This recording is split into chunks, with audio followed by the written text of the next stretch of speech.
It's back on. Yeah. It's gonna be a problem. Maybe.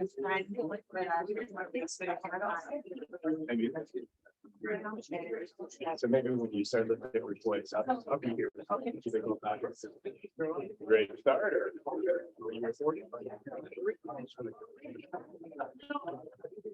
Good morning, everybody. Good morning. Good to see you. Good morning to our members and friends on Zoom. We have feedback in the device in the rear. So we're going to take care of that so I don't hear myself twice. We're going to begin as we typically do with our Lift Every Voice and Sing. Give us 1 minute while we turn off the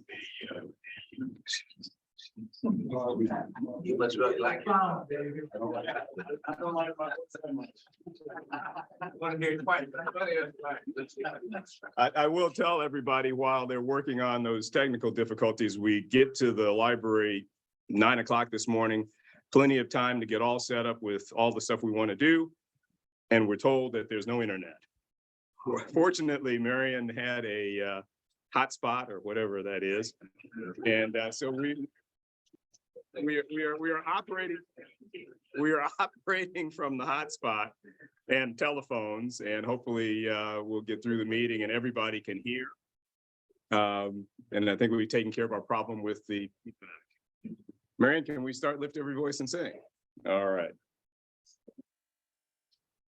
I would, but I touch something and you know what'll happen.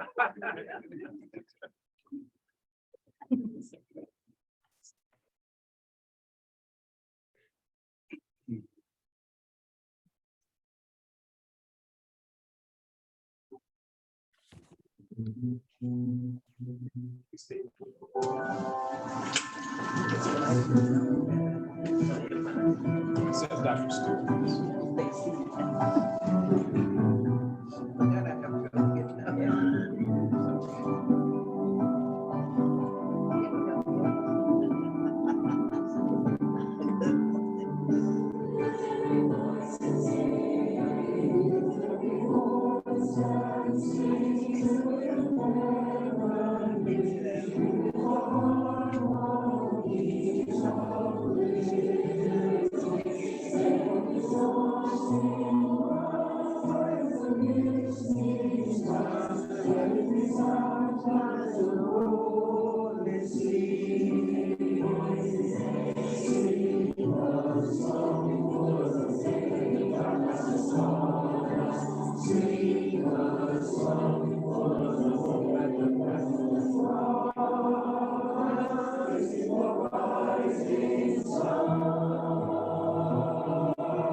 That's fine. That's fine. Absolutely.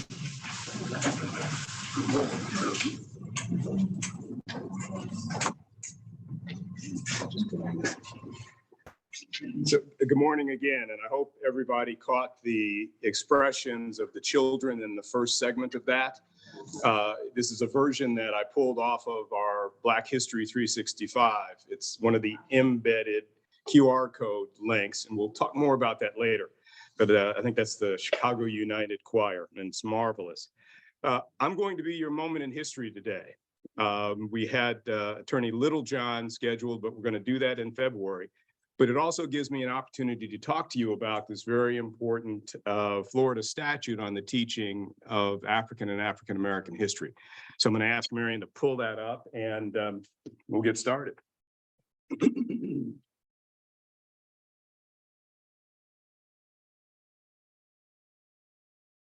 You can advance it and just push it there. Okay. And I hope everybody online can hear us. I'm going to continue to encourage, depending upon how COVID goes, us getting back together here because of all the technical difficulties, and there could come a Saturday when Marion can't make it. And then we will be in deep. We will be in deep. But let me talk to you about this Florida statute 1003.42. I first learned about this at my first ASALA conference. Can't even remember where it was, but a young PhD student from Valdosta State did a presentation on this statute. This is 5-6 years ago. The statute's been in place for more than 20 years, and it is obviously relevant to some other news we're going to make in this meeting, but it's essential that we understand the existence of this law and that we do everything we can to protect it. So okay, let's begin with the two legislators who shepherded this thing through a very different Florida legislature than the one we have today. So if I can do this, Marion, don't go far. I think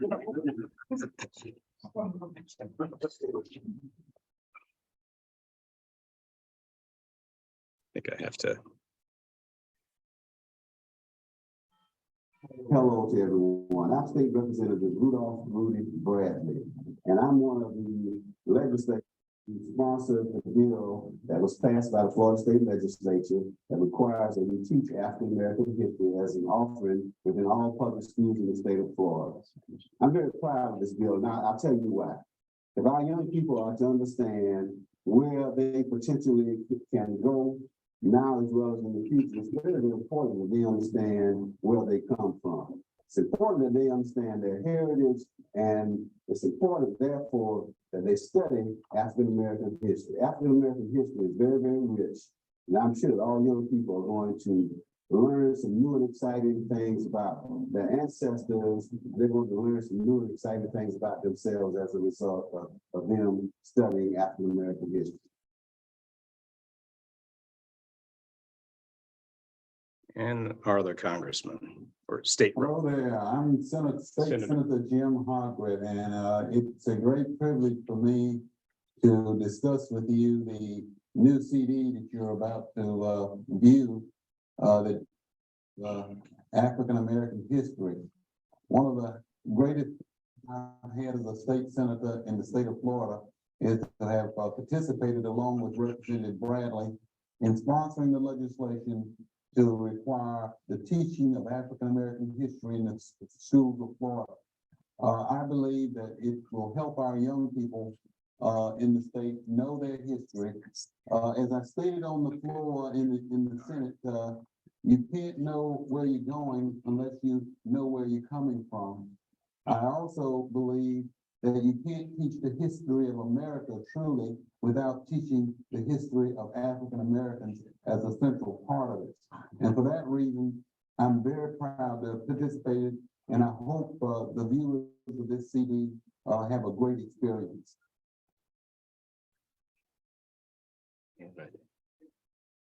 So Senator Hargrave is referring to an hour, 20-minute video that not only gives the history of this legislation, but also provides insight into how it ought to be used and deployed. Dr. Chika Akua has his own curriculum built around this, and it's quite popular. We obviously won't do that today, but we'll provide links to this site because it's rich with all kinds of resources, and we'll touch on some of that today. But I really wanted to focus on this statute. So let me see if we can. Okay, so this most importantly, this is the chapter from our state statute defining what's required instruction. And I'm glad to see Sister Edna here. She can sign off on all of the stuff that I'm saying here. Each school district board shall provide. I mean, that's the starting point. And we're going to get to the substance of that in a minute. It goes on to say members of the instructional staff of the public schools shall teach efficiently and faithfully. So it's quite clear, despite whatever else might be happening in Florida these days, this statute is still in force. And I'll show you both how it's relevant to the work we have to do, but also how our current legislature has, I'll call it, infused it with some of Governor DeSantis's wishes and dreams. So the key sub-paragraph is paragraph H, the history of African Americans, including the history of African peoples before the political conflicts that led to the development of slavery, the passage to America, the enslavement experience, abolition, and the history and contributions of Americans of the African diaspora to society. How does one do that in this environment? How does one negate the very specific obligation that this material be taught? So let's examine that. So instructional materials shall include the vital contributions of African Americans to build and strengthen American society and celebrate the inspirational stories of African Americans who prosper even in the most difficult circumstances. It goes on to say, instructional personnel may facilitate discussions and use curricula to address in an age-appropriate manner. So this concept, which is a key element in his new legislation, age-appropriate, has always been in place.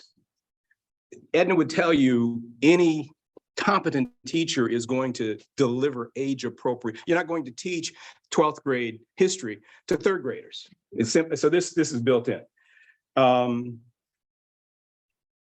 Age-appropriate manner, how the individual freedoms of persons have been infringed by slavery, racial oppression, racial segregation, and racial discrimination, as well as topics relating to the enactment and enforcement of laws resulting in racial oppression, racial segregation, and racial discrimination, and how recognition of these freedoms has overturned these unjust laws. The challenge for our teachers today, in fact, the challenge for these legislators who are passing bills like HB 7 is to reconcile these pre-existing obligations. They cannot be reconciled. And that's the challenge. And what we have to watch for, they've already added some content to this, and you will see that in a minute, but we have to watch for what they might try to do in the future. Because to vitiate this requires an act of the legislature, right? So we need to be alert to that. So required instruction. Instructional personnel may facilitate discussions and use curricula to address in an age-appropriate manner. I think I just did that one. Got ahead of myself. However, classroom instruction and curricula may not be used to indoctrinate or persuade students to a particular point of view inconsistent with the principles enumerated in section 3. Okay, so everything that we've said before, there is a solid basis for the commitment, the obligation to teach our history. This language about indoctrination is exactly what DeSantis has done with HB 7, created this illusion that our teaching, our history is in some way an indoctrination of poor, defenseless children. We'll leave it at that, which is ridiculous. The legislature, subsection 3 is the add. Subsection 3 is the language from HB 7. HB 7 is the new legislation, the Stop Woke Act. They took that language, they reference it here, and then they, at the tail end of this section, subsection H, incorporate that into this obligation to teach our history.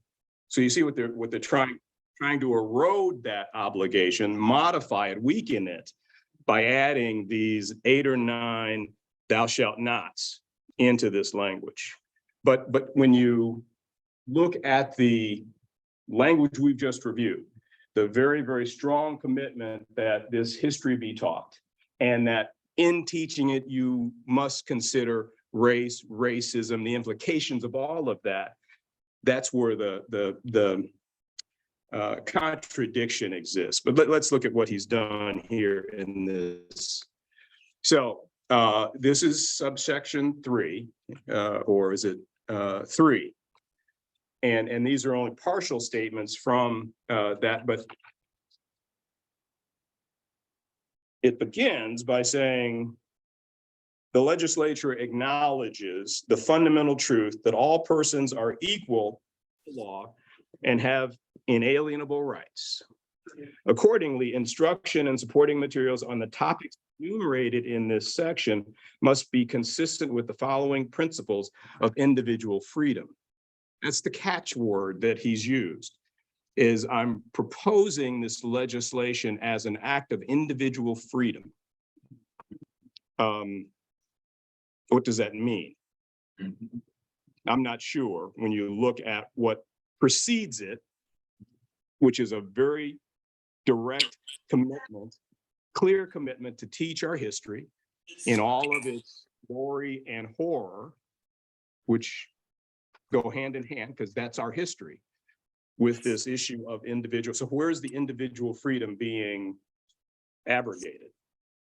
Okay, so he gets in then to, this is the language from the current legislation, the Stop Woke Act. No person is inherently racist, and I've got the full language here, so I'm going to read it. No person is inherently racist, sexist, or oppressive, whether consciously or unconsciously, solely by virtue of his or her race or sex. Okay, so your experience, Ms. Sherrill, have you ever heard of a teacher teaching, a student complaining about any of these that I'm about? Please comment as we go through here. Okay. B, that no race is superior to another race. Pretty clear. C, no person should be discriminated against or receive adverse treatment solely or partly on the basis of race, color, national origin, religion, disability, or sex. We work to prevent adverse effects on any child, on any citizen. D, meritocracy or traits such as hard work ethic are not racist, but fundamental to the right to pursue happiness and to be rewarded for industry. Meritocracy, where does that come from? Where does that come from? Interesting add to this chapter. E, a person by virtue of his or her race or sex does not bear responsibility for actions committed in the past by other members of the same race or sex. So we absolve, we grant absolution. Now, I'm not aware in any of our teaching that we've ever pointed fingers at any current living human being. I'm not seeing a curriculum that does that. I don't know of a teacher at any level that would do that. So why is that added here? Why are any of these added? We have to ask ourselves that question.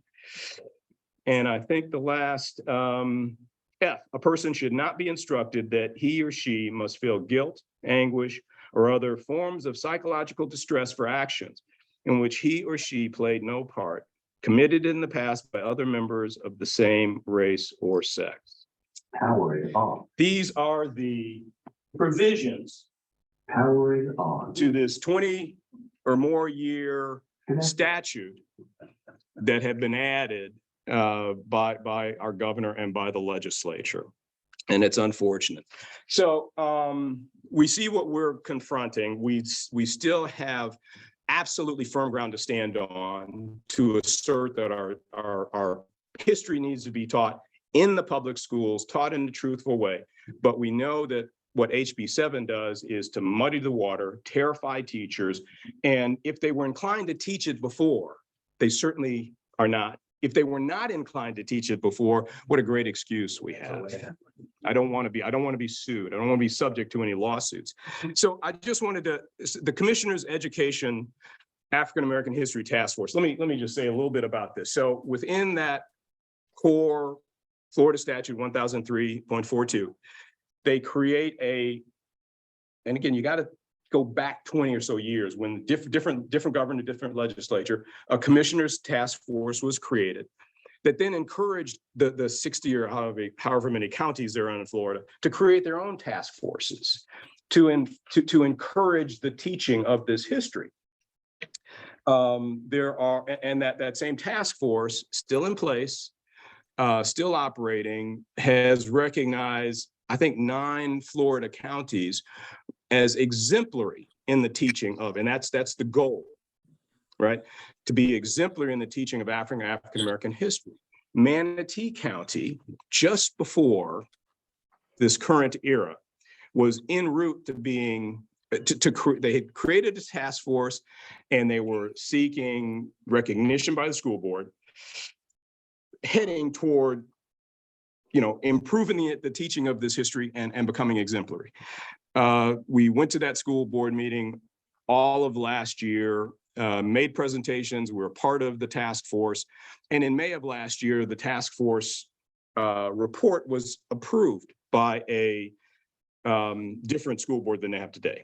So the task force is in place, but their ability now to move to the next level obviously is going to be stymied by this current environment, but we're going to still support them. I talked with our partner, Hazel Gillis, the branch president in Jacksonville, Duval County. Duval County is one of the exemplary counties, and she met with their task force last week, and they are moving forward ahead. They're not being impacted, will not allow themselves to be impacted by HB 7. And they're frankly daring the governor because he controls their budget. They don't have a large budget to begin with, but they are a part of the Department of Education since they are a task force created by the commissioner. So we have to watch and see what happens there. The task force itself has created a wonderful collection of materials, including instructional standards. But when you go on the website, you'll see everything else. They've got literally a history lesson that teachers can use. We have to go to any other, it's all there. So that's the sharing I wanted to do with you. Not many people know about this statute, but we need to know about it.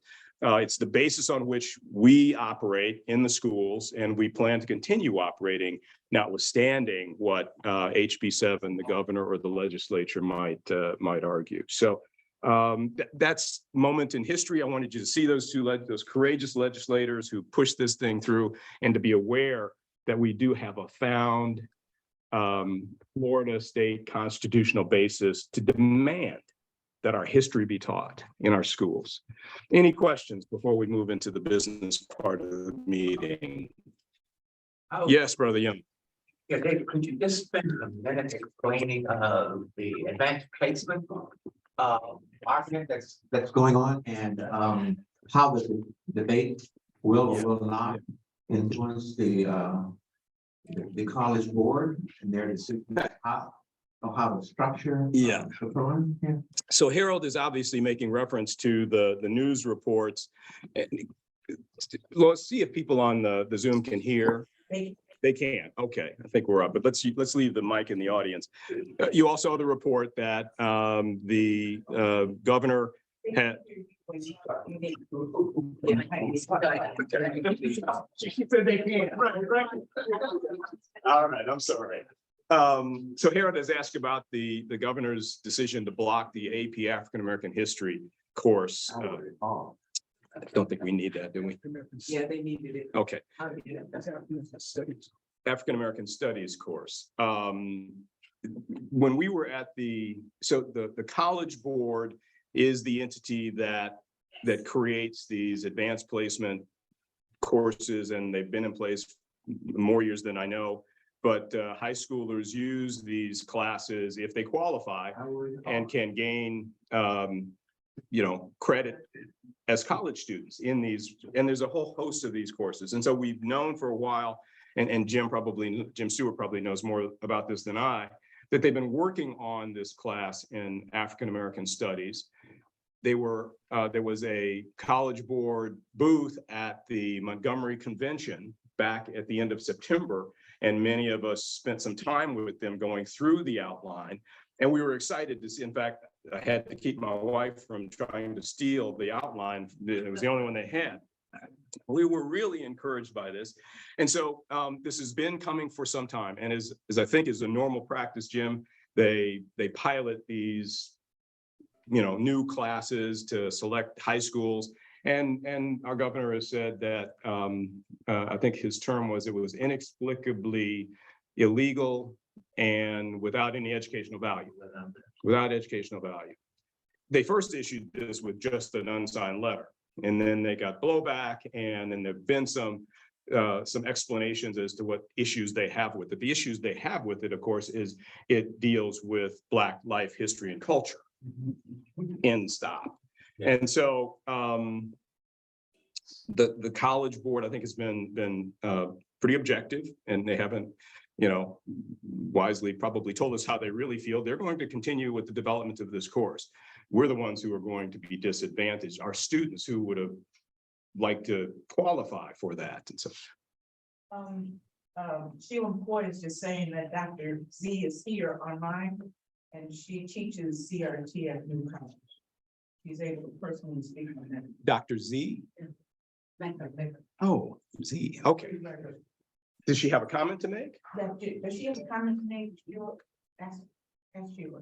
Okay, Mecca, if you're on and you have a comment to make, I'm not sure we could hear it here, but please contribute here. I am on, and I'm sorry. I didn't hear who said I had a comment to make, because I didn't have a comment. Who was that was talking? I think Lois thought Sheila McCoy had, okay, thanks, Queen.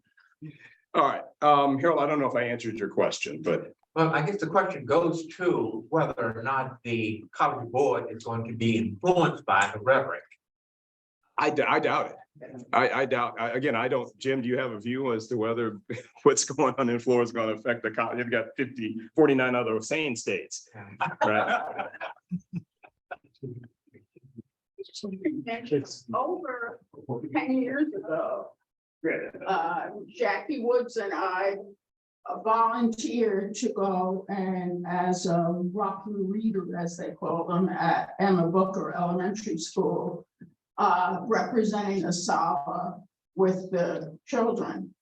And I decided to go back. We were dropped during the pandemic, but with this mess, I think Asala should at least be back in the school, like they didn't drive us out of there.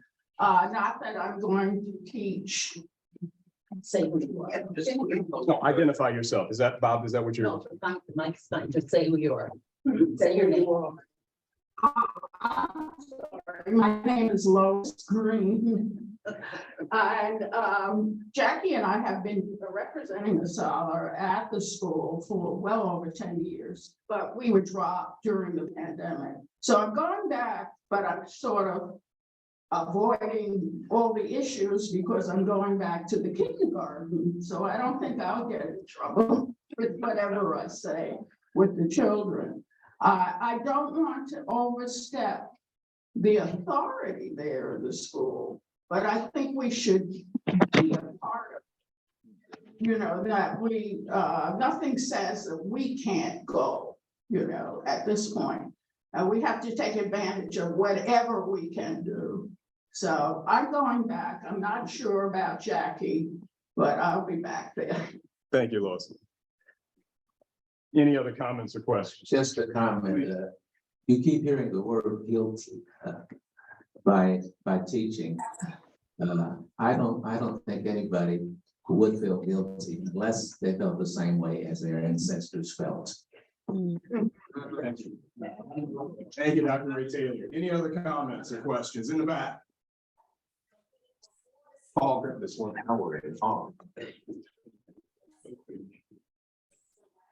I'm just curious about, and I think Queen Risky is there.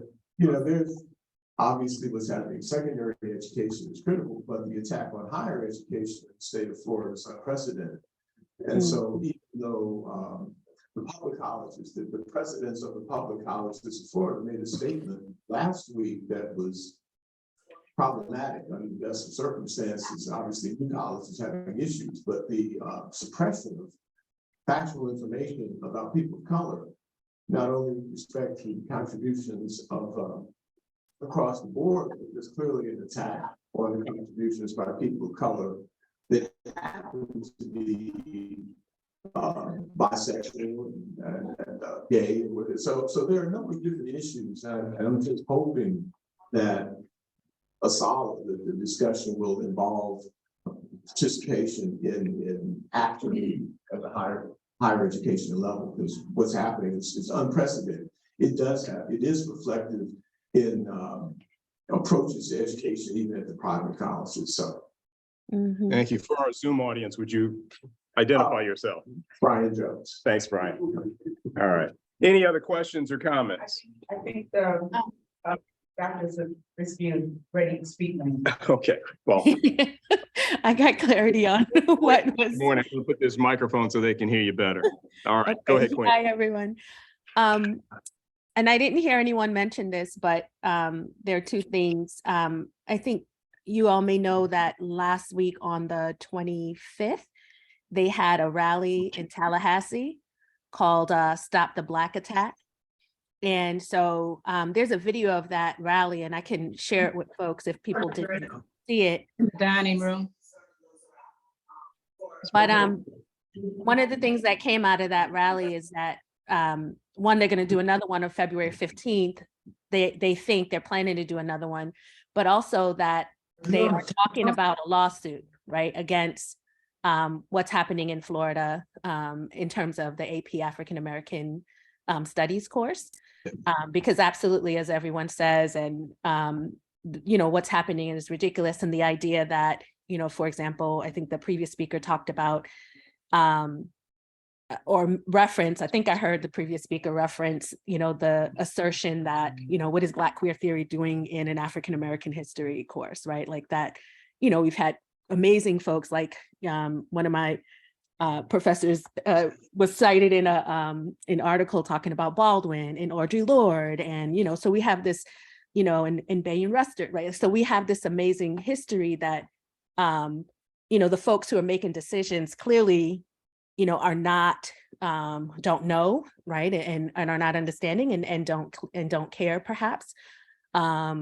But so I'm so thankful that this conversation is happening and that there's a conversation about, you know, okay, what does this mean and how do we move forward?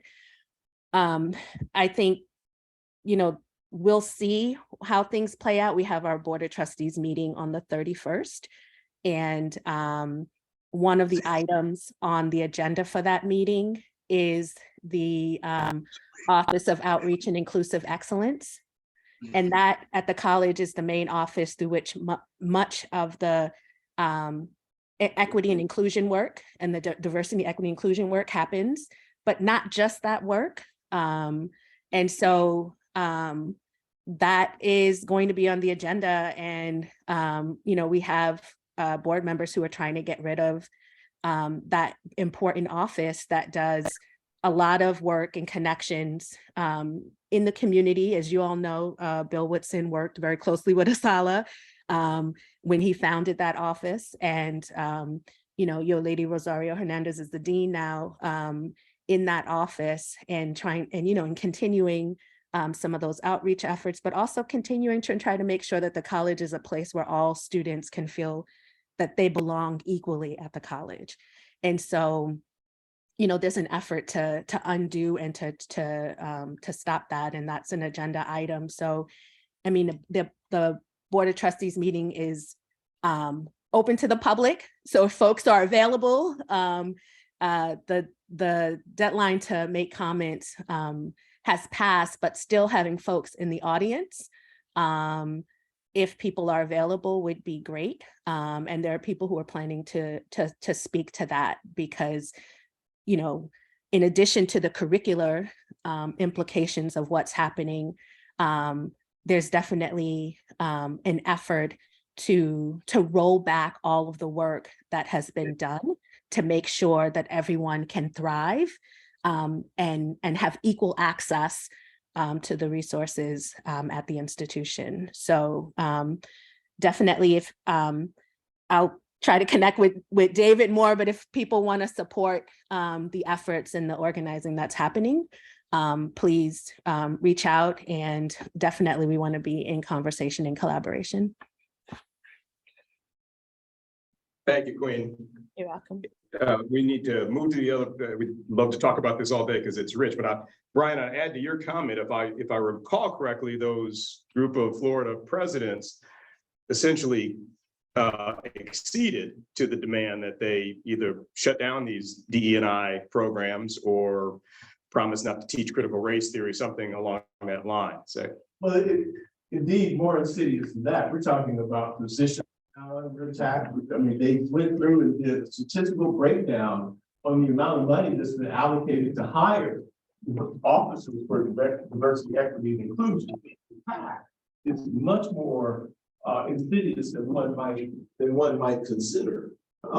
It's not just about, I mean, I've been a professor for a really long time and never, ever have I seen anything as insidious as the concerted attack against public education. It's higher education level in the state of Florida.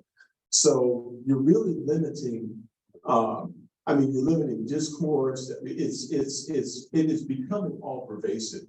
And institutions that have been, from my sort of limited history about Florida, but like with New College, where so many critical discussions are taking place, the attack is unprecedented. And to have the presidents of the public colleges come out with a statement acceding to the demands, this probably would not happen in any other state that I can think of, where professors would not be in the streets with students and education instruction was shut down. And so I think it's important to understand the ripple effect. I teach at Ringling, and while Ringling doesn't have the same obvious onus, we still have to discuss the implications. And so, I mean, again, we could go on about this forever, which is kind of why I'm here, but it's not just what's happening at secondary education level. So how we address this issue is much more complex than it probably ever has been. But I think it opens the door for these kinds of things across the country. So that's really, things really haven't changed. Can I say one more thing? Just to add. Oh, okay, Lois Spring, Queen's got it. And the other question was, could Dr. Zabriskie please tell when the next meeting is and the deliverables on what they want to ask for? The next meeting of what? The Board of Trustees or the next meeting? The next meeting of this coalition in support of, or I should say, in opposition to what the governor and the new board is trying to do. So there are a couple of things. So one, thank you for mentioning the budget, right? In addition to the budget, they required that people submit information about all the required, all the classes that are required that might have CRT in it. And even directed people so far as to say, here are the words we're looking for. And if you have any classes that have race in the title or description, have gender in the title and description, we want you to submit that. So there were a group of, you know, all the colleges have to do it. And if people are interested, there's a public record request that went out, so we could see the report that everyone submitted. But everybody had to submit all the requirements and all the classes, all the required classes and all the classes that could be used to fulfill those requirements. And so, yeah, there were about, I think 6 of us who had our classes named and sent into the legislator's office, right? Like named and sent to the folks who were requesting this. And we don't know exactly what the impact of that is going to be just yet, right? Because we're still teaching our courses. You know, thankfully, we're in a union. We have support from the faculty union. There are already 2 lawsuits out. One with a faculty member from Florida Atlantic University, not related to this, but prior to this moment, and then one with a faculty from USF that are already out challenging House Bill 7. So there are already some lawsuits out. There are protections, like there are anti-shielding laws that we have that say that we can't shield people from particular information, even if it's uncomfortable. But really, there's a lot of unknown about how that information is going to be used and who they're going to be going after, right? How it's going to be used and who they're going to be going after, it's really unknown. But, you know, again, you know, there are some protections that we're leaning into, right, in terms of our faculty union to kind of protect us. So there's some protection there, but, you know, staff, right, the folks who are staff in the OOIE office don't have the same kind of protections, right? So there's a lot of work just trying to navigate that. So I'm glad you named that. So it is unprecedented, but there are some protections that we have, but how they're going to get around it. So for example, when the request went out to send the budget items on DEI and the classes, you know, a group of faculty went to the courts and said, hey, this is a violation of the injunction against House Bill 7, right? Because there's an injunction now against House Bill 7 in terms of higher ed classrooms. And the judge said, I think the judge said, yeah, this is, but that still doesn't mean like anything stopped. I mean, people still had to submit stuff. And what I'm understanding is that the administration is definitely going to appeal the injunction, and they're trying to ask that while the appeal is going on, so they're trying to appeal the ruling by Judge Walker, and they're asking that while the appeal is going on, that the injunction be lifted. So we, you know, we're deep in the middle of all of this, and it's not sure, you know, again, all of us are not sure how this is going to be used, but we are, you know, trying to do our best to be in conversation with a bunch of folks and trying to do our best to work collectively so that we can have some protection. I should say, you know, the next thing that they're talking about is, you know, ways to bust up the faculty union, right? Because, you know, again, the union is the main thing that is offering us protection. So there's some legislation that might be coming out that's directly aimed at the faculty union, right? And trying to limit, and not just the faculty union, just actually all unions in the state university system, to try to limit, you know, what people can do and how people can organize through the unions. So, and some of that is old, but it's even more acute now for folks who are trying to, you know, break up the resistance to what's happening, that's happening. So I'll add that in terms of so we are taking 2 approaches, right? Like, so when things are there, we're finding out information, we're speaking out. So I think some people saw the statement from the faculty, but we're also not trying to get ahead of what's happening. It's very clear that people are looking for opportunities to construct a narrative, right, about who we are. So I will be in conversation with David about ways in which we want to connect and how we can help, but just so people know we are trying to navigate a very tricky situation. And so that's why, perhaps, what's happening doesn't look like, one might want to see it happen, but things are happening and people are trying to navigate this and provide some protection and resistance to this in the best way we can. January 31st. So the 31st is the Board of Trustees meeting. Someone asked in the chat, the 31st, it's in Sudikoff, New College of Florida, 3 to 5 p.m. Thanks, Queen. You're welcome.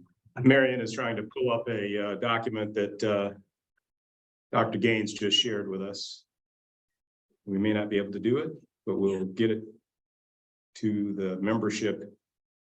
All right, but it's a January 31st rally is the substance, and so we'll share that after the meeting. Sorry, Lynetta, it's not showing up. Okay. There we go. Rally to save Newcomb. 2 p.m. January 31st. Yes, 2 p.m. rally. Any other questions? Is there a question on the Zoom, Lois? Anybody? Okay, all right, then we're going to thank you all very much. Brian, Queen, we need indeed a multifaceted front against this attack. And we'll talk toward the end of the meeting about some plans we have for our K through 12. But we're learning a lesson in how an autocracy infiltrates institutions that we might have missed had we not been as well connected as we are. So let's stay woke, people. We're now going to move into our, and I do mean that seriously, and I hope all of us appreciate that statement. Right, my parents and grandparents always told me to wake the boy. Right, so we need to stay woke. We're going to now do our installation of the new board, and Dr. James Stewart is stay seated. He's going to. Okay. All right. I'll bring it here. All right.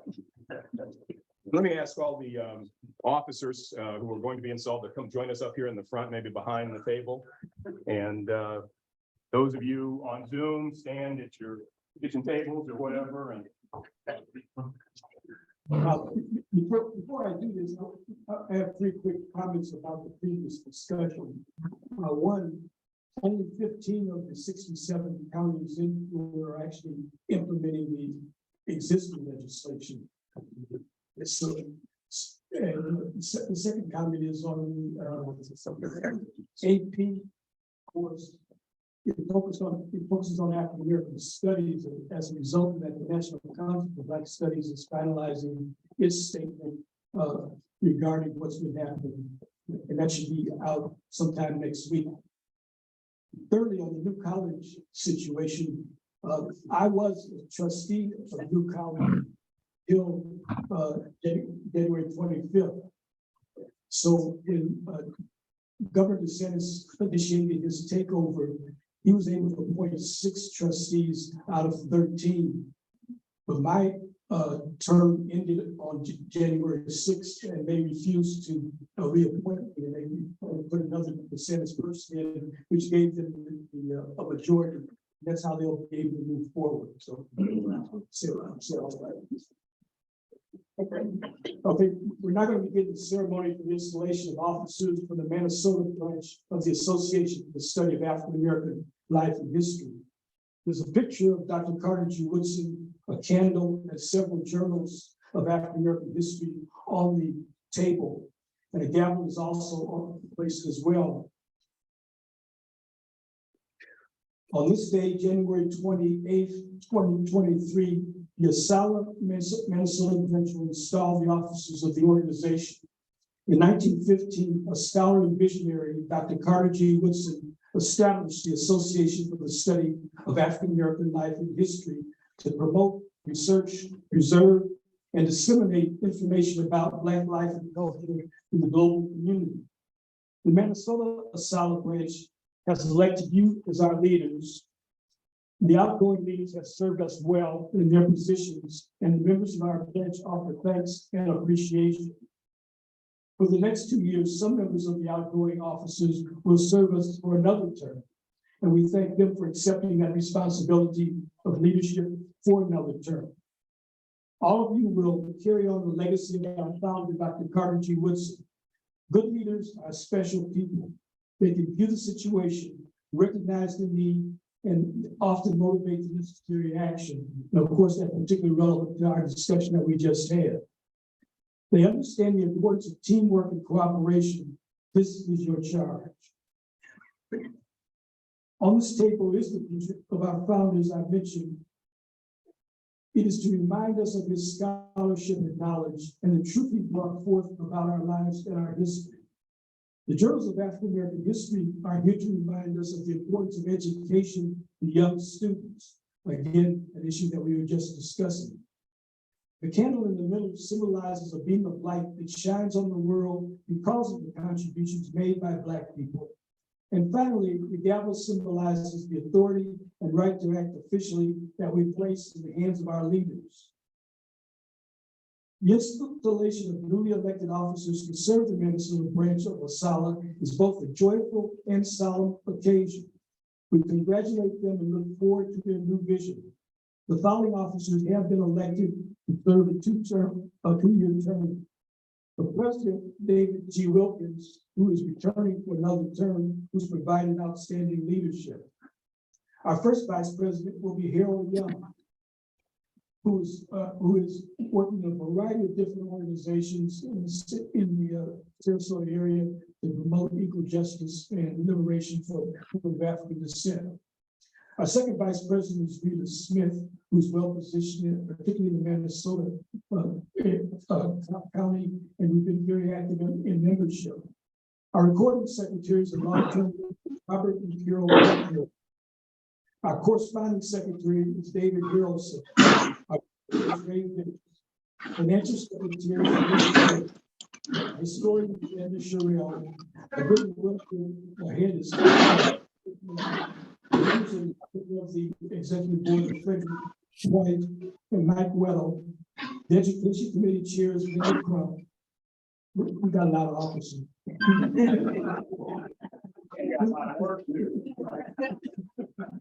The scholarship committee chair is Barry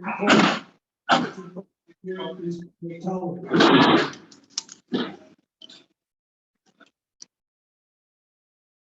David Wilkins, you have served as our President Welcome for 2 years, and our organization has voted for you to continue the outstanding job that you've done. We want you to continue to be impartial, considerate, and a friend to all members. And once again, we want you to use this gavel when necessary and continue to show your patience for our members. I now present you with the new officers of our Minnesota branch of Wasalla and ask you to give a round of applause in your support.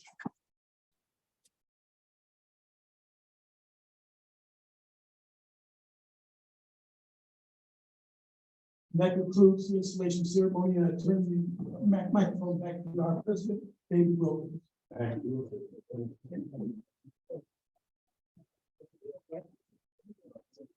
Thank you, Dr. Stewart.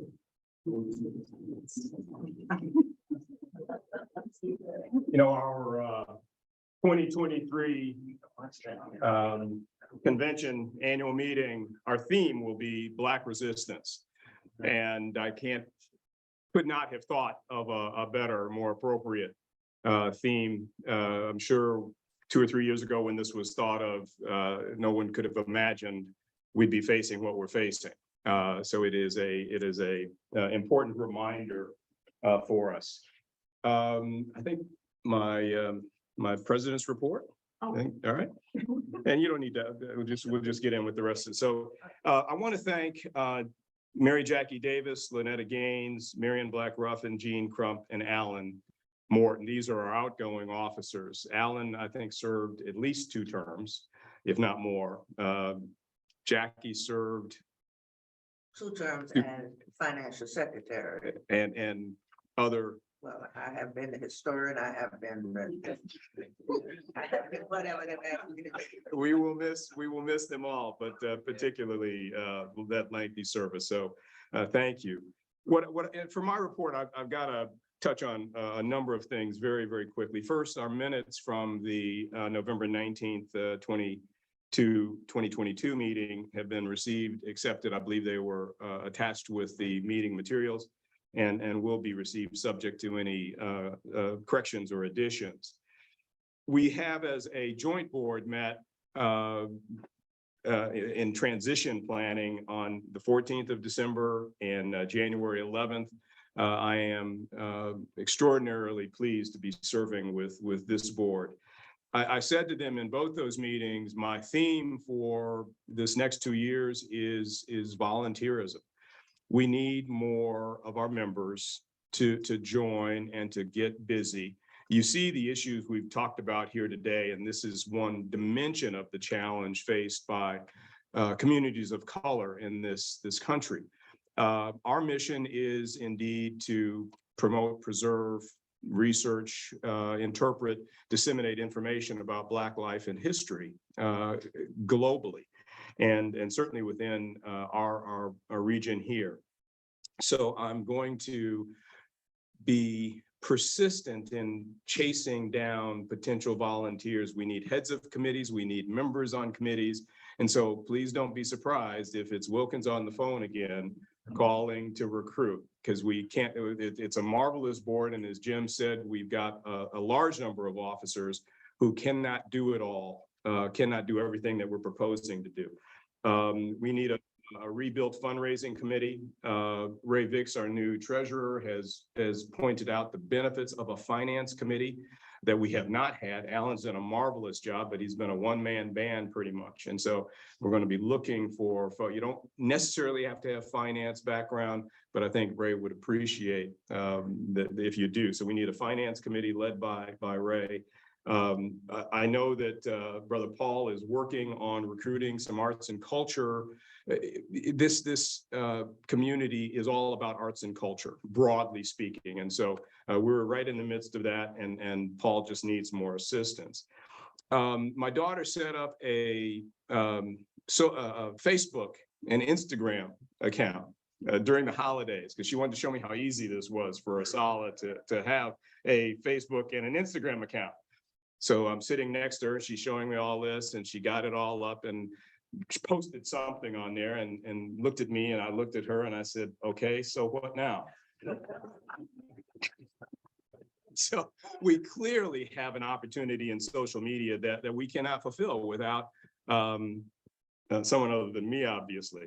And I know Rita is working hard and she's got good support, but we need more support in our, we have a very large membership, and that's a wonderful thing, but I'm frankly more interested in active members.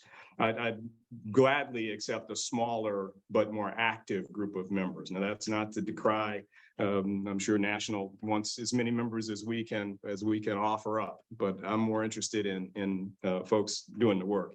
And we have a Florida convention in the fall. The Jacksonville annual meeting and conference will take place end of September, October. They are working on that now. Some of us have been to these meetings and conferences, and they are phenomenal. But the Florida Coalition, again, made up of the 6 chapters in Florida, will be sort of the lead on that. And we're meeting now. And one person has approached me about creating or joining that committee, and I'm encouraged by that. The other thing I want to report, so again, hear me when I ask for help, and please join. I want to talk about this Freedom School concept. Some of you have, can we pass out, Marion, maybe that fact sheet?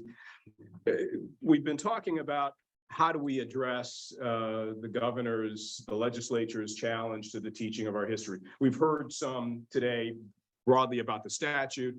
Brian shared with us and Queen shared with us about what's going on in higher education, and that's vitally important. But our focus will continue to be K through 12, because that's right here at home. So the Florida Coalition, more than 2 years ago, led that discussion with the Executive Council because we saw it coming. There was lots of indicators that this is where DeSantis was heading long before HB 7 became law. we were encouraging the executive council to take the lead on that on a national basis. And we were encouraged by members of the executive council to form Saturday Black History clubs. And so we took that seriously, and our education committee formed a subcommittee on the subject. And I want to thank Jeff Jones, Lois Wilkins, Mike Weddle, Marion Ruffin, and Bill Woodson, who did as we asked and explored the idea of a curriculum. Were we to create such a school that we might use? And for those of you who know, there are a large number of these curriculums. I showed you one today from the African-American History Task Force, but it had to be a curriculum that would be interactive, would be interesting. We couldn't send our middle schoolers to the Florida statute and follow through. That wasn't going to work. And we had obviously great advice from Ms. Sherrill, who's in the classroom and also a member of our committee. So we selected, after I think a pretty rigorous process, the Black History 365 course that you see on the table. And please, when you, at the end of the meeting, take a moment to just flip through. The larger book is the high school, the 9th through 12th, and you see they have books prepared 3rd through 8th grade. They're working on a kindergarten through 2nd grade, and hope to have that out this year. But we think it's not perfect. There is, as Mike Weddle who looked most deeply into the roots of this thing. None of these are perfect and ideal, but this is one that I believe our teachers in the program that I'm going to talk about can use. And so your executive board voted unanimously to create a Freedom School. That vote was January 11th at our last meeting. The Freedom School concept, and I've given you a fact sheet. And for those of you on Zoom, we will be emailing these materials that are here in the meeting. It is a fact sheet describing our Freedom School, Manasota Asala Freedom School. And there is a flyer with a sign-up sheet because we're in the mode of recruiting the 25 students that we want to have. I'll get to that in a minute. But so as I said to our board, we can do this on 3 conditions. First, that we have a curriculum that we think will work. And I do think Black History 365 will work. And again, I thank that subcommittee for their hard work. Funding. We don't have the budget as Manasota Asala. We hadn't planned for this a year ago. And so we've got to get funding. And I'm pleased to announce with the counsel of Bill Woodson and John Annis from the Barancic Foundation, we put together a pitch, I guess I'll call it, to the other foundations here in town. And I had never done anything like that before. And that's why I mentioned John Annis, who is from the Barancic Foundation, and Bill Woodson. We had breakfast 3 weeks ago, almost 3 weeks now. And as a result of that, we have a $10,000 commitment from the Johnson Family Foundation that's associated with the Manatee Community Foundation. Now, Johnston Family Foundation, thank you, dear. And that's, I mean, again, this is a Sarasota program. We have some ideas for Manatee, but Susie Bowie, who is the current president of the Manatee Community Foundation, believed that she had she called it cross-county folks who might be interested in this. And so they have committed $10,000. I had the pleasure of being reintroduced to the Johnstons at lunch the other day, and Mr. Johnson leaned over to me, not knowing who I was, and said, "I've just had a presentation on this wonderful Freedom School concept. Have you heard about it?" And I said, "No, tell me." I didn't say that. I did not say that. I thanked him profusely, and we need to thank them more. We also have a $10,000 commitment from the Barancic Foundation. I'm waiting to hear confirmation from our community foundation, who Kirsten Russell, is reaching for her name, has been very helpful. And so she assures me that they are going to support us. And then we're also working with the Selby Foundation and the Gulf Coast Foundation. So the budget that we've outlined for what we're calling a pilot, and that's described in the fact sheet, is for 25 students. We have 5 teachers, including Ms. Sherrill, who might want to comment on this. And the pilot concept is to assure ourselves that Black History 365, it is an expensive program, so we want to make sure it works, because what the foundations have said to us is we're interested in funding this pilot, but we really want to build out a longer term multi-year program. And so the 25 students and the 5 teachers in this pilot, along with volunteers, which is where I'm going next, will help us gather the data we need to make sure that this is the right structure, the right content. And then we'll be looking at a multi-year project with many more students. There's been a question as to whether we can get 25 3rd through 12th grade students on a Saturday afternoon in February, March, and April. We haven't even started seeking students yet, and I've heard from several people who have already got commitments from students. And so I don't think that's going to be our challenge, and we've got the teachers identified. We're talking to other organizations that some of you know, some of you are a part of, and I've been reminded that any of our members or supporters as individuals are welcome to contribute to this effort, and we encourage you to do so. If you think this is as important as we do, please make a donation in the name of the Minnesota Freedom School. The last item on this, again, and I'm coming back, as I said, support. So there is we don't need to pass that out. You can pass out the flyer. The flyer is actually the sign-up sheet for parents and students. We obviously want parents engaged, because certainly for the elementary and middle school students, they're the ones who are going to have to get the students here. And I've talked with Edna about possibly one of the churches letting us use their small passenger bus for that period. We do want students of all races and ages.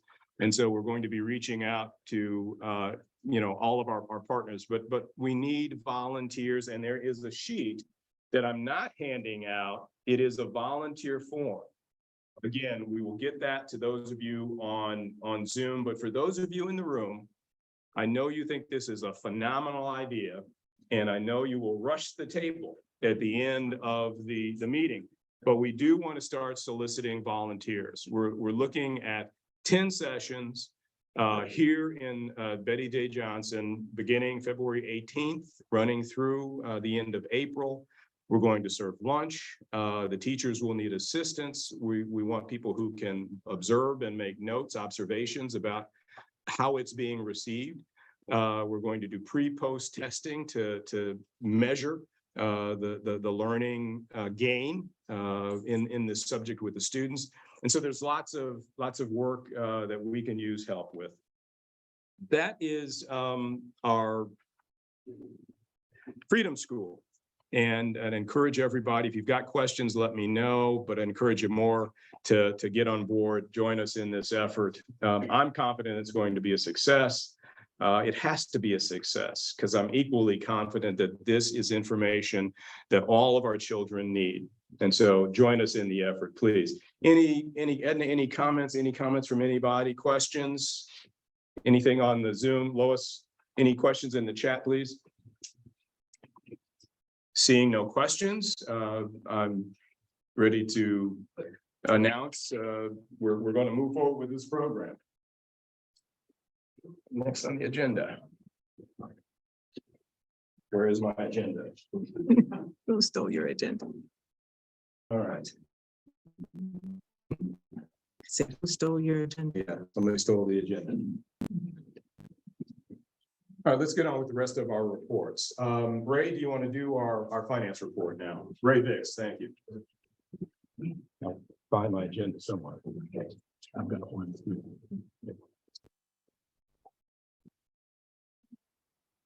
Well, first,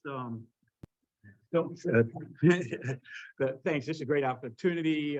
It's a great, it really is a great honor also to be able to serve. And so I am looking forward to it. I've met a number of people here through, either the Monday Golf Group that's well known here. Also, I see people from Light of the World where, I haven't been recently, but where I did get a chance to meet a number of people here. I'm still fairly new to the area. This is going to be a lot of fun, but it's also going to be challenging. I can tell. I think Alan's done a great job. He and I have had a couple of conversations, so I applaud the work that he's done in this role.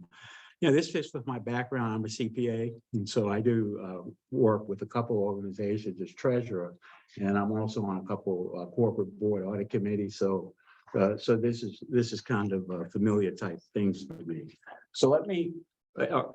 We have the financial statements up. I mean, we'll assume that people. Yeah, everyone was sent copies. You can pull it up if you need it, right? No, I'm gonna, unless people want it. If people want it, we can pull it up. Otherwise, I just have it's just a couple quick comments. Okay, Yeah, we can do a share, I right? don't know if we can pull it up. Yeah, it may not. I think I can just talk through it quickly. Okay, so, overall, we've got a balance sheet as of December 31st, right? Which kind of gives just the financial position of the organization. And then we also have what we call a profit and loss statement, which is kind of results of operations for the year. So I've taken now, I'm new, so give me a break. I'm going to say if there are any questions, feel free to toss them up there. But if I don't answer them, that's okay because I'm new. All right. So the total asset position is about 163,000. That's very good. A lot of liquidity in that it's pretty much all cash. There's probably about 137 that's, sort of 137,000 unrestricted and available for the programs and the scholarships. And then there are some things that are restricted that are in investments that, have longer term maturities because you don't need them right now.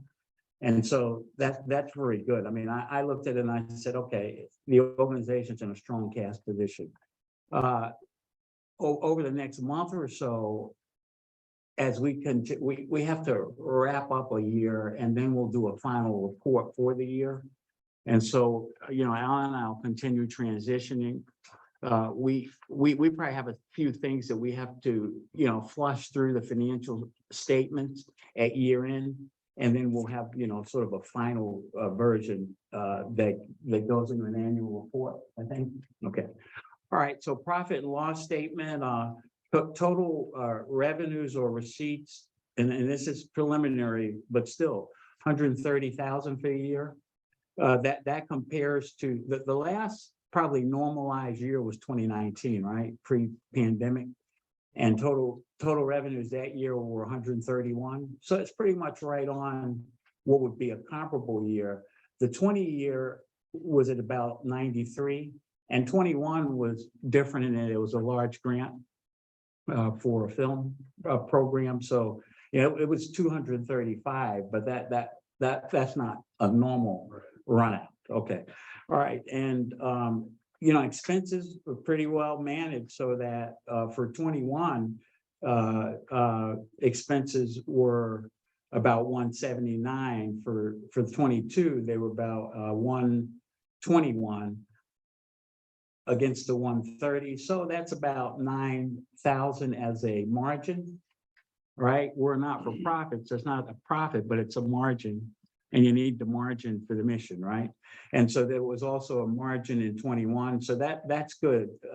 I looked at it and I said, the organization, it seems to me, has managed its expense side well, so that each year, it's contributing to what we call fund balance, right? Or financial position, net asset. So, and that's about the only thing I can say now. I mean, I think, I see there's the scholarship programs seem to continue to be getting very good funding, and I think that's, you know, a good thing. I mean, I know, I've met a student or two who are actually going to apply for some of these, some high school students for some of the things that are being done here. So that's great. And then I think also the endowment funds where, you know, where people are, you know, putting funds into the organization for its longer term initiatives. Those also look pretty good. So those are things I noticed. You've been doing a quick review at this point in time. So that's all I have for now. If there are questions, I mean, seriously, I'll try to field questions. And I know Alan's on, so if I need to, I'll duck and get out of the way and let him. Rick, I guess it's a question. We had a conversation about segregation of duties. Yeah. Comment, if you will, about your recommendation, which we think was absolutely. Yeah. Absolutely. The question. Yes, so. Leave the mic. Okay, yes, the question has to do with what we call, it's kind of an accounting auditor's term, but it's relevant as segregation of duties. So there are certain duties in a business process that are what we call incompatible, where you shouldn't have the same person doing those just because, you know, that's not a good internal control is the word we use in our industry. So example, if someone makes journal entries and prepares the books and also reconciles the bank accounts, they shouldn't also be able to write check or make deposits. I mean, it's just, you know, those are controls. It's not a lack of trust, right? It's good, solid business practices. And so we've got a couple of things just that we should look at as we go forward. I don't think we've done like annual audits yet, right? Where we have an auditor come in. If we had an auditor, these are things they would point out to us. They would give us what they call a management letter, and they'd say, okay, you got a couple of things that you need to look at in terms of revising your process and your procedures. So we're gonna look at things like that. We probably are gonna begin to think about when does it make sense for us to do an audit? And the only reason I say it is that, you know, there's a cost. And, you know, we don't want to spend money on an audit unless we need to, right? But does it make sense to do it? And if so, you know, we'll look at it, come up with some options and come back to the board and the membership, right? Before we take a step. So there are a couple different things that we'll do, but from what I can see, it'll be just to tweak things because as I mean, the talks I've had and when I look at the numbers, I mean, this has been a well-managed operation. Thanks, Rick. Appreciate it. Any questions? We're really glad to have Ray on board and Alan. We've obviously spent some time before installation and in a number of instances. Our financial secretary, Felicia, has been busy for almost 2 months, actually, or maybe more, managing the mail and the recordings. Felicia, do you? Yeah. Yes, please. And while she's coming, I will mention that we will definitely need to do an audit since we're now dealing with these foundations. I mean, I think the expectation is quite clear. Felicia Jett, thank you. Good morning. And I just wanted to thank you for your support as being your financial secretary. I want to thank Mary and for all of her help and in providing information. I totally agree with an audit. I serve on a couple of other organizations as treasurer. And so I know how important an audit is. Even if we don't go outside, there are some organizations that do an internal audit. So speaking of volunteerism, that might be one of the things that we discuss are having people that are separate from the treasurer and the financial secretary that do an internal audit. The other thing is, yeah, I have been on the road to the post office and providing a lot of information, but I'm trying to set up a drumbeat. And so we are again in transition and I will have a report hopefully for you next month. If you aren't turning in your vouchers, Mary did tell me that was a source of angst. So we will definitely be reaching out to you. I've put some things on the electronic version, so we can send that to you. If you are the chairs of the committees, we will be submitting that to you as well. So we'll be working hard to hopefully tweak some of the systems that have already been put in place. And I want to thank all of the other financial officers from prior years that have set us up to move forward. Thank you. Bernice online. has a question. Okay. I have a question, President Wilkins. Is there a contact information for the treasurer and the financial secretary? I haven't gone on to see the directory, but I would like to ask a question of the treasurer, incoming treasurer. How do Yes, I we can get that contact? to you. We'll get that information to all of our members, if you don't have it. Okay, Thank you so much. Mhm. Uh-huh. Mike White. Mike? Yes, is there experience with the local foundations here that they would accept an internal audit as part of their grant process?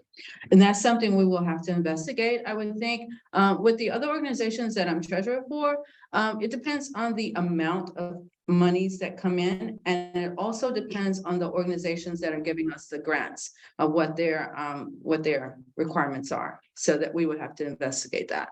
And our treasurer would like to speak. Yeah, please, Yeah. something about that. But so that's a good question about requirements is that if you're a 501c3 organization in the state of Florida, then, you're still governed by Florida law. Either 501c3 status is a federal designation. It just means you're exempt from income tax, federal. But the state manages corporations in it, even if they're not for profit. So we're a 501c3. And since we are incorporated in Florida, we have to follow their rules around audits.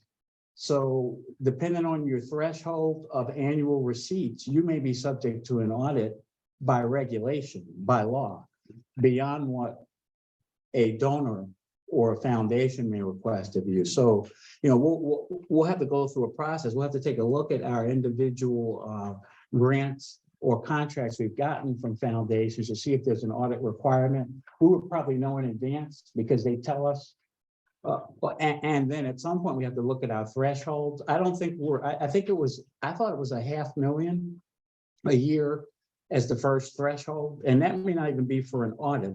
It may be at $1 million that you do an audit, and at 500,000 you do what's called a review, which is one level down. But in both cases, you would have to use an independent firm to do it. So we probably wouldn't have the internal audit option for state reg purposes. But I don't think we're at their threshold yet. So I just wanted to say that because that's a good question. Any other questions? Thank you. As you can see, we are in good hands from a financial management and internal controls perspective. Rita Smith, I believe, is on Zoom this morning. Rita, would you like to give us your membership report? Okay. Just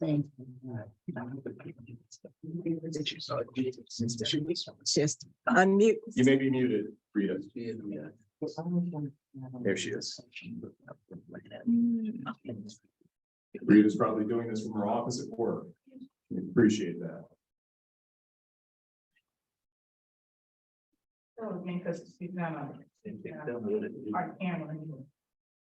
Yeah, sure. While Rita works on her connection, Dave Harrelson, who is our corresponding secretary, recently had a medical procedure. He's back home. He's well. Dave, I think I saw you on. Do you have a report this morning? I have a few brief things, and then I'll yield the floor to Marion. It's been a learning process to learn constant comment and outlook and the other things, but we're proceeding, and Marion has been extremely helpful to me. And so everything is going apace. Since you've taken over while I've had the surgery, Marion, anything you have to say? No, I don't have anything to say. I'm waiting on you to come back. Get well soon. Okay. Thanks, Dave. Sure. Rita got booked out of the meeting. She's rejoining. Okay, Okay. we'll get her back in a minute. I don't think that Bob or Carol have anything to report. They've just done a marvelous job in our note-taking for both our board and these meetings. Carol, Bob sent me a note earlier. I think our report, our friends, everyone up to date. Okay, thanks, Carol. Thanks, Bob. No, I think we've had a couples recording secretary team before, so this has been wonderful. Our committee reports, Linda, Education Committee. Thanks, everyone. I'm still looking for another co-chair. I see a lot of potential co-chairs in the room today. So it's a much easier job when more than one person does this. The Beyond Black History program is still going very strong. We had a wonderful January presentation that was about Nicodemus, Kansas. If you haven't gone to see Flying West at the West Coast Black Theater, please go. It's a marvelous production, and you'll learn a lot about history at the same time, which is part of their mission. I want to make a mention early about an April program that's going to come up on looking at the role of Black military during World War II, because hopefully we're going to send out a little survey because we want to personalize it. So if you had anybody who served in the family during World War II, the survey will come out and we hope that you'll respond to it so that that program can be tailored a little bit. AP Thoreau, who has been a wonderful member of ASALA, is going to talk about his father and the legacy of what he did for civil rights in the state of Louisiana. So that's coming up for the February one. I don't want to go through every single program, but we're always looking for a lot of new members. And Mike Waddell, who's on the committee, he actually had a chance to talk to the principal at Booker High. So I'm going to ask Mike to come up and share what he learned. And Mike, if I can just remember, I'm going to interrupt Mike because Bo Bell had to leave at 11:45. Bo, are you still with us? Our Good and Welfare report. So appreciate his. He had 2 meetings today. I saw him on earlier. Very good. Bo, thank you. Unmute yourself, please.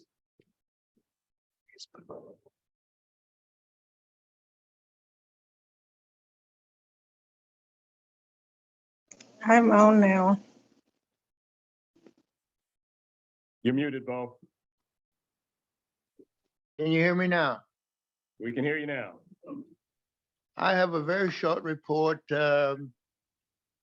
David has already shared with you the fact that David Lawson is recovering from surgery, and you got a chance to see him a few minutes ago. The only other thing I'd like to share is the fact that those of us who are football fans will see the 49ers play the Eagles tomorrow and the Bengals play the Chiefs. And you have to prepare yourself for the end of the football season. And I know all of us are going to have withdrawal syndromes. But anyway, that's the end of my report. I had to ask, what does this have to do with good and welfare? And then I realized he's exactly right. Withdrawal is a psychological condition. Thank you, Bo. Thank you for letting me interrupt. My wife is the football fan in our family. That would have gone totally unnoticed when me. This is real brief. I'm sorry. This is real brief. I know that a lot of you are aware of, and many of you volunteer your time for the Booker Promise program and the Connected program takes stock in children. Briefly, over 600 kids in the county have college success coaches. They have mentors. They have tuition scholarships waiting for them when they complete the program. The action item today is that Dr. Shelley, the principal of Booker High School, who has raised over $1 million in 4 years for this program, has scholarships for 150 students. And she told me the day before yesterday that sort of what's holding her up right now is she needs 100 mentors. to work with these kids so they can be in the program and take advantage of this opportunity and these scholarships. So just passing it along that they are looking for mentors, volunteer mentors at Booker High School. You can call the school directly. You can speak to us so we can connect you with the mentor coordinator. But it's a great opportunity and really rewarding. Thanks. Read it on. Okay. Rita Smith is now with us for our membership committee report. Good morning, everyone. Our membership numbers are off to a great start for 2023. We're up to 274. I'll break out the numbers by membership category. We currently have 9 life members. Several of those are fully paid life members. For 2023, we got 3 fully paid life members in. Dual memberships, 70 times 2 is 140. Seniors, 92. General, 8. Institutional members, 11 by 2, 22. We have 4 student members and 1 associate member. The membership focus this year, it's going to be on engagement, as our president just said. We need our members engaged, volunteering, serving on committees, being active in the organization. Also, our retention, we want to retain our members that we do have, and also recruitment. We want to go over our goal from last year so that we can remain one of the largest branches in the nation. So is there, let me give you my phone number for anyone who may have questions, 941, I'm sorry, my thing is going, 321-3224. Again, my mobile number is 941-321-3224. If anyone have any questions, anyone in our audience today have not renewed their membership, we would love for you to go down and renew. Just reach out to me or any of the officers, and we'd be happy to take your membership. You can also go online at minnesotaasala.org, info@minnesotaasala.org to renew. So again, if there are any questions, please let me know, and we're here for you. Thank you. Thanks, Rita. Thank you very much. Any questions on our membership? I will note that we're exploring the potential for our students who participate in the Freedom School to become youth members. And if we've got the funding to do that, we'll reestablish what I think has historically been the Kiamsha Youth Group for Asala, and we'll do that in our branch. So thanks, Rita. Paul Tolliver, Arts and Culture. Stay up here.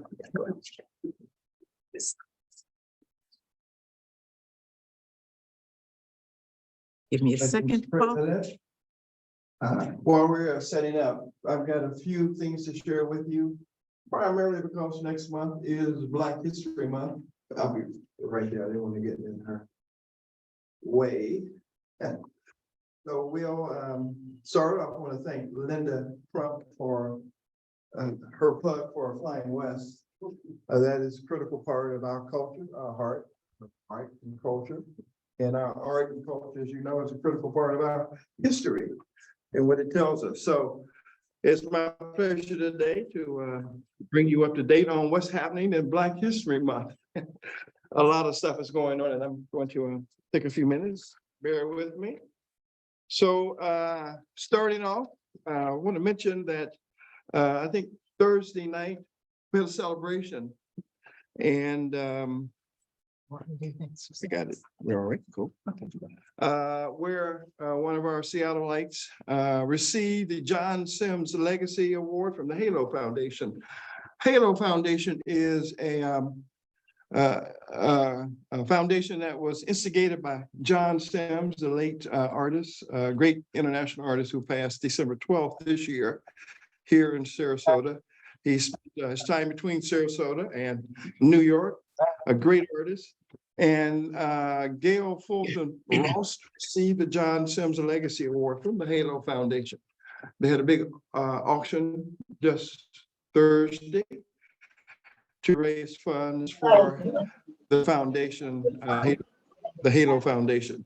So I want to congratulate Gail on receiving that award. And that was this month. We got one more event that has already kicked off. That is the Embracing Our Differences show exhibition at Bayfront Park, downtown Sarasota.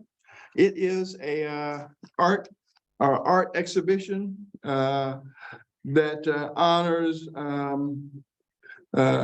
the Embracing Our Differences organization, which is a salute to diversity, inclusion around the globe. They received over 13,000 submissions from around the country, around the world, including this year a few from Ukraine. But we took those down. The group EOD, Embracing Our Differences group, took those 13,000 down to 50 finalists that are now on display downtown at the Bayfront Park. The exhibition director is one of our own members, ASALA members, Ms. Sheila McCoy. She is exhibition director for this great worldwide exhibition. I even think she's online this morning. And Sheila, it is an outstanding show. Thank you very much for making it happen. Now we move to February, Black History Month. One of the pieces I think find very interesting this season will be an exhibit, a film called Traces of the Trade. It will be at the Sainer Pavilion at New College on 2nd of February. We can see the times 5:30 p.m. There's a reception, 6:30, the film screening of Traces of the Trade. And it says a story from the deep north, but it is a film about a particular family, the DeWolf family, which was the largest slave trading family in the history of this country. These are the descendants of that family who are coming here to not only screen the film about their family and their history, they will conduct a discussion session after it. And this film is being sponsored and brought to us by the Boxer Diversity Institute, Daniel Boxer, who himself is also a member of ASALA. And we want to thank him for this work as well. This is Traces of Trade, Sainer Auditorium on the 2nd of February from 5:30 to probably about 9:30 that evening. The next event to mention is an event that happens mostly every February at the Art Center Art Center Sarasota, where they honor some African American artists, artists of African descent. The last few years, they've been hosting the ASALA Black Muse. The last 2 years, they hosted the Suncoast Black Arts Collaborative's Vision in Black exhibition. And this year, they're highlighting 2 young African American artists who I think are both good artists. Their art will be on view from February 2nd through March the 11th. There is a reception on the 2nd of February as well at the Art Center of Sarasota from 6 to 8 p.m. These are the 2 artists. On top, we have Marlon Tobias. His name will come up later. I mentioned it to you. And the second artist who's being featured is a young Ghanaian artist named, if I can say it right, Eugene Ofuri Agaye. I'm close. So I want to, so they'll be there their work will be up for about the month, the whole month and a few days in March. Next, we have an exhibition and the discussion at Ringling College on the 9th of February. And there's artist talk with Gregory Rumpf, who's also a VP, a vice principal at Booker High School, but he is also an extremely talented artist. There's a copy of his work to the left. And he was also the second place winner last year's Vision in Black exhibition at Art Center. But this is at the Ringling, and it will be February 9th at the Ringling. And on the right, you can see young lady Latier Love. She is with the Sarasota African American Cultural Coalition. They're one of the sponsors of this discussion. So I want to give Latier a shout out as well. But that's going on this February. The art exhibition will be up from February through April, but on the 9th, there will be a discussion with the artist Gregory Rump, moderated by Walter Gilbert. The next one, Visible Men Academy that's coming up 31st and the 1st, a fundraiser for Visible Men's Academy. I want to put that in at the location, Bayfront Community Center on Tamiami Trail, I think 800 block 803 North Tamiami Trail. And that is coming up. Some of the top African American artists will have their work on view and for sale as well. That's January 31st and February the 1st. So put that on your calendar. More. Our colleagues, Jackson up in St. Petersburg, are having a big fundraiser this month, the St. Petersburg Asala, their Black History Month celebration with Valerie Schoon, who's coming in from Florida State University, professor over there. She'll be speaking and talking about her work in the filmmaking field, about films about Florida and African-American life and culture in the state of Florida. Now that, if I can see quickly, is on the 25th of February. And it's up at 200, I think we can see it. All right, it's up there somewhere. 208th 6th Avenue in St. Petersburg, Florida. So that's the St. Pete Asala Association. That's their event for Black History Month. Next, we have an event from the Hermitage, co-sponsored with us, Asala, and over at Brian Jones's radio station, or the WSLR Community Media and Arts Center, on the 23rd of February. It is, we're co-sponsoring with the Hermitage, 2 of their fellows who will be in town. Stacy Rose, who is a spoken word artist, and Faye Victor is a vocalist. So that would be over at WSLR on the 23rd from 5 to 6 p.m. If you haven't been there, it's a very nice kind of nightclub atmosphere. And it would be probably a very nice show to go. Asala members can get in free. You register online through the Hermitage, I'll get David and to see if we can get information sent out to all the membership, and we can just register through that email. If we enter the words where they say, do you have a code? You enter ASALH. We are supposed to get in for free. So we'll be sending that around to you as well. And I think one more, finally, one that I am involved in intimately is this year's Suncoast Black Arts Collaborative Vision and Black Art Exhibition. Kicks off for the month of February 2nd through the 25th at 3 separate venues, 3 locations this year. Last year it was 1 at Art Center. This year we have 3 different locations. Art and Cultural Alliance Building, kind of downtown here in Sarasota, 1226 North Tamiami.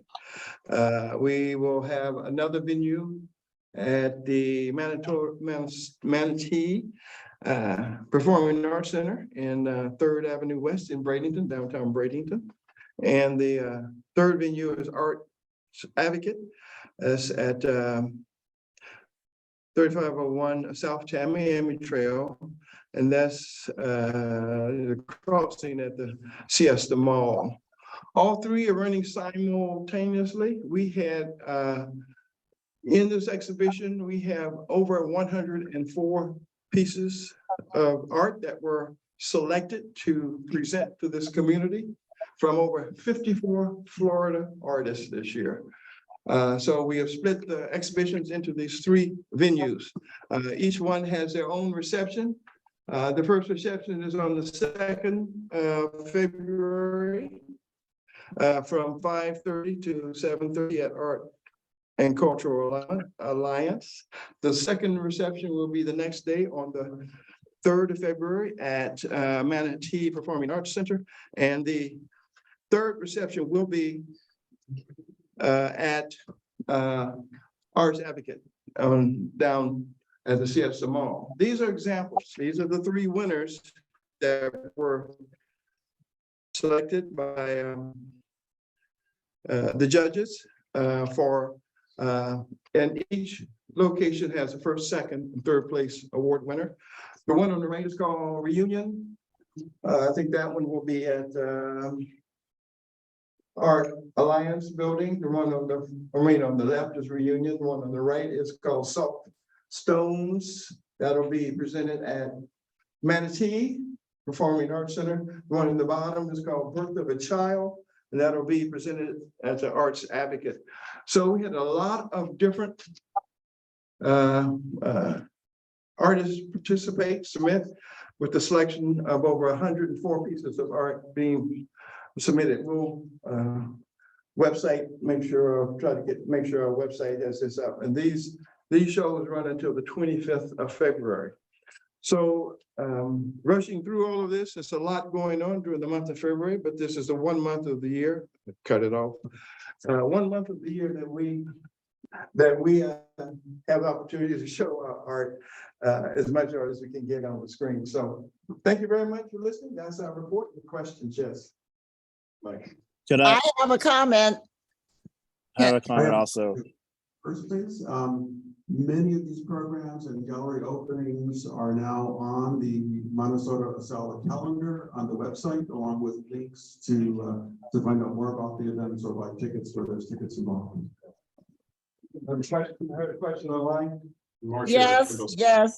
Dr. Marsha Kendall Smith, thank you very much. And for your viewing pleasure, I happened to see last Wednesday a Harpist Legacy. And that was featuring Ann Hobson Pilot, who made history when she became the first African-American female to be hired by a major symphony orchestra and had an amazing 40-year career with the Boston Symphony Orchestra. That's on WEDU, and you can still see it if you have Passport. And one of our members is our sister, Harriet. And I think, and is she also a Solid member? Ann Hobson. We have to check. Yeah, I remember she's been here. She actually talked about her career here. Thank you. So I thought I saw another question from David Harrison. Yeah. Oh, hi. I just want to mention that you might want to save your newsletters as they come out until the next one comes out, because all the links and everything to most of these events are right there for you, and it saves you from doing the heavy lifting of looking all these things up for yourself. Appreciate that. Questions? Paul, I had an add-on for February, if I may. This Mark. Just wanted to, I don't know if the group have been clued into the honoring of John Sims event that will be held at the Ringling Museum and the Historic Oslo Theater on February 13th, which is John Sims' birthday. I've been working along with Elizabeth Dowd, who is our performance curator, and another group of community leaders in the arts and nonprofit to put this program together. The program is pretty much all set. I can get that digital flyer out to the Asala group as soon as I get my hands on it, so everyone will have the time and dates for this event. We'd love to have everyone there to pack out the theater. Again, it's on February 13th. I believe it's at 6 p.m. Between 5:30 and 6 p.m. is the start time. So, Thank you. All right. All right, I see, Joe. Thank you, Paul. You're doing a great job. And as I said, this is an arts and culture community. I'm glad to say as well, most of what Paul reminded us about is in our newsletter. So please do refer to that. And Lois has an announcement about an interesting program we've had with the Jewish Federation. It's called Impact Theater. Hi, Betty Zaret, part of the Jewish Federation, has engaged some of the Booker High students and a lot of the high school students, Riverview and Sarasota High School, in an interactive ancestry kind of program for about a year and a half. The Jewish kids interviewed some of the elders in the Black community, and the Black kids interviewed some of the Holocaust survivors in their community. And we have been asked to participate. I've served, even though I'm not a member in either one of those groups, but certainly not an elder. I'm not an elder. Can you repeat after me?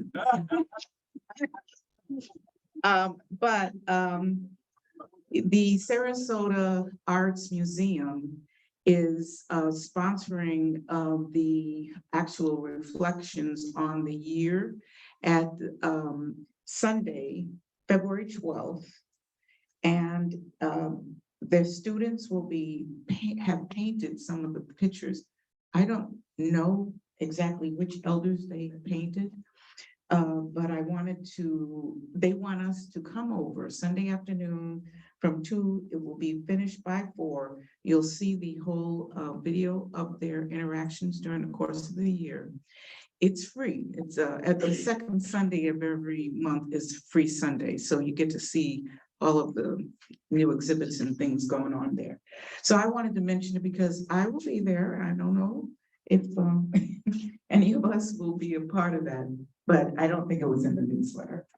Sorry, Dave. We'll get it in the newsletter. We've got some time. Linda, the comment about our EJI essay contest. See, that's why we need co-chairs. Jean reminded me that we didn't talk about the Equal Justice Initiative essay contest. We had 14 students finally submit essays, which was wonderful.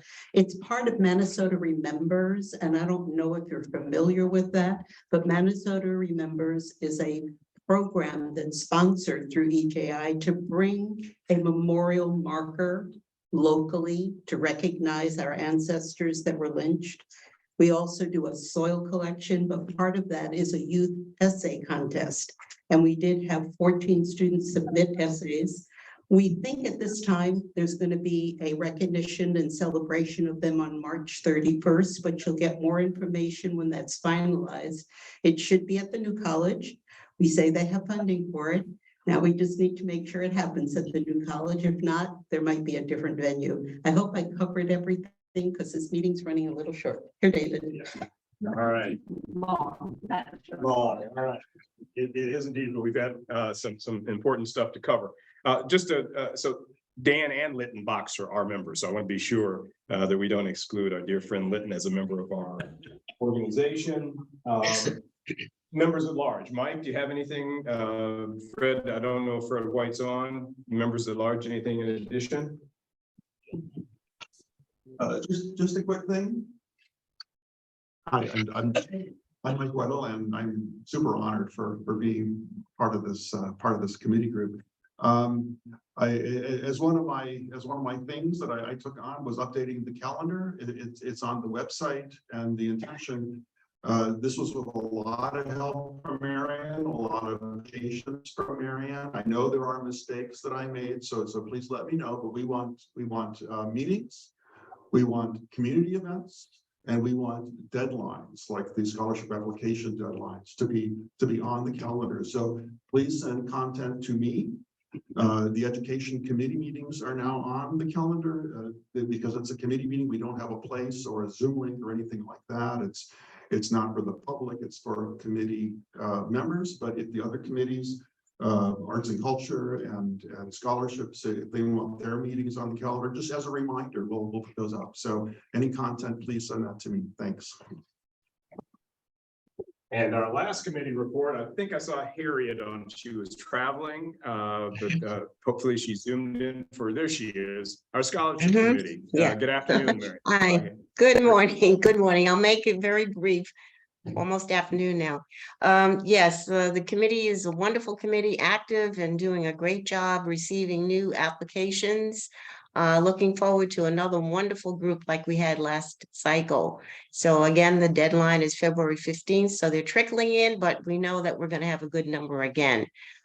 Just quickly, the committee met with the Selby Foundation for best practices and strategies in terms of marketing our programs. There was a huge coalition present to just get some ideas going. It's always been a work in progress of how to just reach out to the communities. And so that was a very, very fruitful meeting. And I also met with Thomas Williams at the Education Foundation with one of our committee members to do some work with mentoring. So we're trying to always improve and reach out to see how we can better improve our scholarship program. But thank you all again for your continuing support and all the help that you've given us through these years, and we look forward to more. So thank you so much. Okay, that's it. Thanks, Harriet. Any questions? Dan Litton, I see a hand raised. Is that correct? Yes, hi, everybody. Very quickly regarding the Community Remembrance Project, Minnesota Remembers. We also have a memorial committee that's planning the dedication and organizing.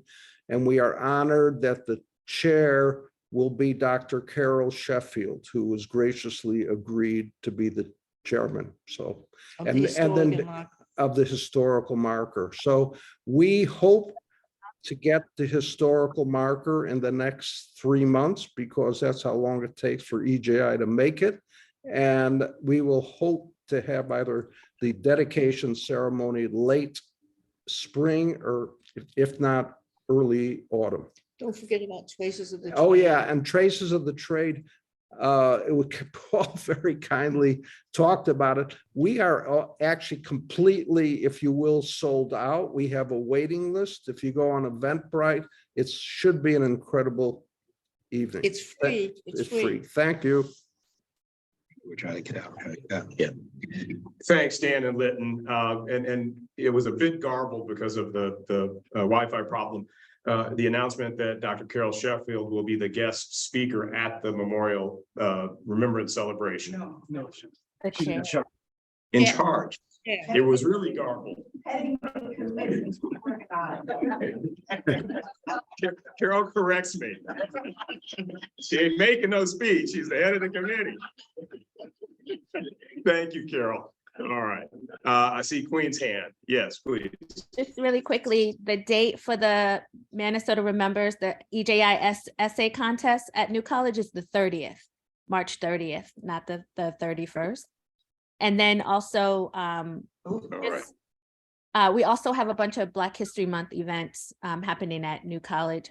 Not going to go through it, but I'll send the information there to you all. Just wanted to say two that are coming up. We have a philosopher, Dr. Lefebvre, coming to talk about Black and Asian solidarities on the 3rd at 3:30. And then we have our annual concert, Sur la Bay, on the 4th at 5:30. So I'll send the information for those and get the other stuff out. I'm not running it this year, but it's OOIE doing it. So we're excited about the college taking it on. So yeah, thanks. Thanks, Queen. If ever there was a year to support the New College Black History Month, they always do a phenomenal program. We're going to be there this year. And I see Doris and Don have their hand raised. Is that correct? Yes, you're correct. This is Doris. I just want to remind you that WBTT's Black History event, Jazz Links in the Park at Bay Park, Sarasota, is on February 7th at 5:00 p.m. Thank you. Very good. Thank you. Thank you both. I see no other hands, questions, nothing on the Zoom. Yes. Just to make sure everyone knows they only have 5 minutes to. We're trying. Okay, so we're gonna wrap up. There's another group coming in here. Any new business? Yes, Brian, please come on up.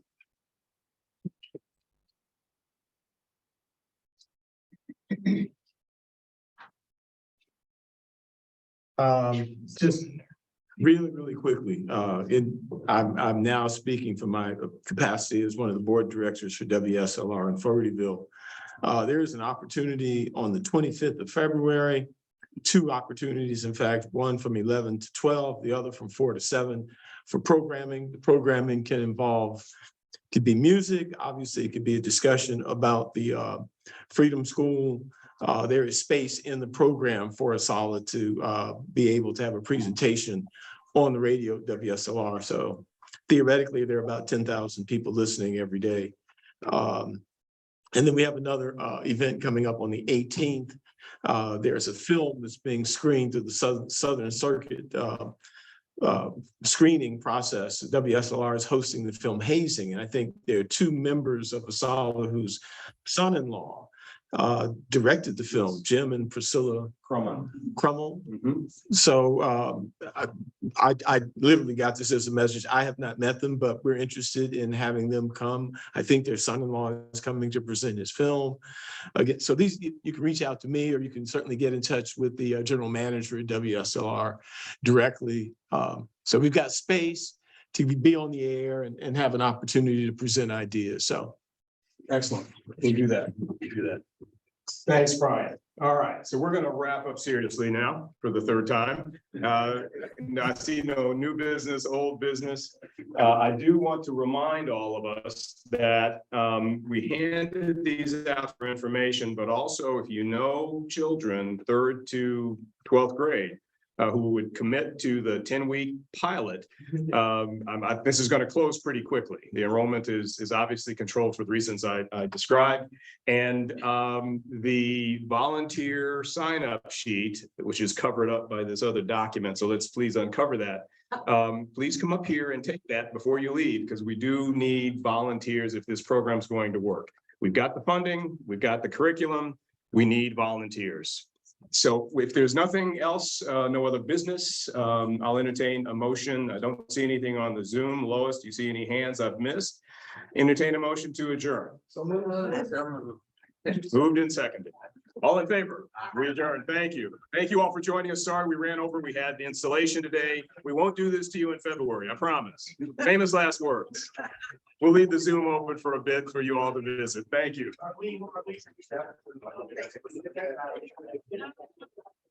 Stop the recording. I can see. I can